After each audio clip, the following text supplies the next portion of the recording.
So, I am a side sleeper. Every night, I curl up in my bed with no regard for what that probably does to my spine. I've heard from multiple sources, with varying credibility, that a pillow made specifically for side sleepers might be worth the investment. And I did consider it, but, well, if you look up side sleeper pillow online, there are generally only two options available: a pregnancy pillow, or those long rectangles that, as someone who was very much into anime some time ago, will forever be associated with waifu body pillows. As you might be able to tell, I wasn't really feeling either option, and so my back kept suffering. Then, recently, the ever watching algorithm washed this onto my feed.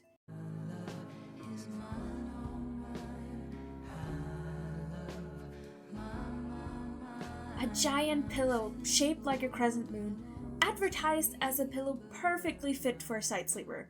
I mean, come on, you can't tell me that is not the most cozy thing you have ever seen. I was sold.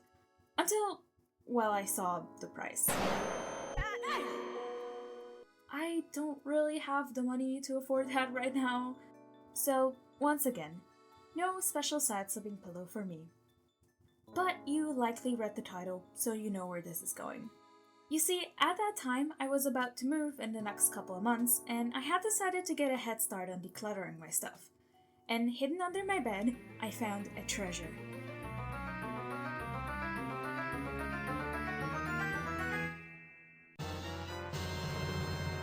A set of yellow bed sheets that I had completely forgotten I owned. This had to be a sign the DIY gods had spoken. I was going to make this moon pillow myself. And that's how the idea was born. I started by downloading an image of a simple crescent moon because I did not trust myself to draw this freehand. And this is where I made my first mistake. You see, I wanted a very specific shape, something not too thin so it would have enough surface to actually hug. And the reference I liked best had a moon, obviously, completely filled in black. That's surely not gonna be an issue anywhere, right? I used Illustrator to create a canvas of 130 centimeters by 130 centimeters. The moon pillow, from the reels, is noted to be 150 centimeters tip to tip, but I decided to save myself some of that. And yes, I am aware Adobe sucks, I just need it for school, so might as well milk my student subscription. It's free real estate. But if you are, for some reason, using this video as a guide, you can use any other software like GIMP or Krita or whatever lets you make a big canvas. Or, assert your dominance and do it by hand. Anyway, the image goes in, gets resized and saved as a PDF. Then comes the actual print setup. Open the PDF, click on print, and select poster mode so it splits across multiple pages. Hit print and go do something else for a while because this takes a hot minute. And then realize way too late that actually you are printing sheet after sheet of solid black for no reason other than your own stupidity. What are you? An idiot sandwich. Yeah, I don't know either. I think I just used up all my thoughts for that day. My printer fought a fierce battle, but ultimately ran out of ink. And of course, this was a Sunday, when stores are closed where I live, so there was no way to revive the little guy that day. Thankfully, I had some free time the next day, fed my printer some new ink, and this time made sure to find an image with only the outline of the moon instead of the whole filled in shape. Puzzling the individual sheets back together was its own small nightmare. My apartment is not built for a moon nearly the size of myself, but I managed. Looks alright so far. That doesn't fit! Oh shit, this thing is much bigger than I thought it was. To make my life easier, I traced the assembled shape onto a roll of transparent paper, since it was big enough that I only needed 2 pieces taped together instead of 20 A4 sheets. Now, you treat this like any other sewing pattern. I say, having never actually sewn before. Well, guess I'm gonna sew it myself. The heck?